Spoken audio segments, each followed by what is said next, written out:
Quels résultats peut-on attendre de ces médicaments? D'abord, il n'y a pas un effet immédiat, dans la minute. Il est important de savoir que les inhibiteurs de la phosphodiesterase 5 n'agissent pas de suite, immédiatement. Ils ne vont rendre possible une érection qu'après un minimum de 20 à 30 minutes. Ils ne sont efficaces, surtout, que lorsqu'il y a présence d'une stimulation sexuelle. Ce sont des médicaments efficaces.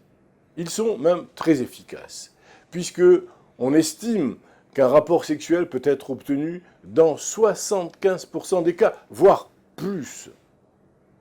Ces médicaments sont un peu moins efficaces, mais vraiment un peu moins, en cas de diabète ou de troubles de l'érection, par contre, dû à une opération de la prostate. En outre, l'efficacité des inhibiteurs de la phosphodiesterase 5 ne peut être évaluée que s'ils ont déjà été utilisés entre 2 et 6 fois.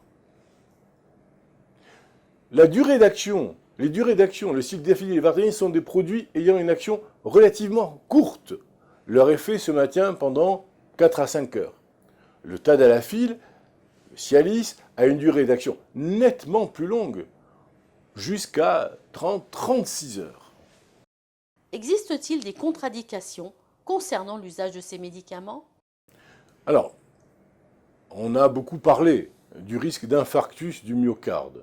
Il n'est pas accru, en fait, par l'utilisation des inhibiteurs de la phosphodiesterase 5, ni par l'activité sexuelle.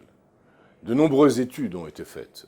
L'utilisation de ces médicaments, par contre, est contre-indiquée formellement lors de la prise de certains types de médicaments qui sont les dérivés nitrés. Ces facilitateurs de l'érection restent donc des médicaments, je l'ai dit précédemment, obtenus sur prescription. Il ne faut pas les utiliser ainsi par hasard ou en empruntant à un ami ou à un membre de la famille. Mais il faut vraiment le faire sur avis et sur prescription de votre médecin.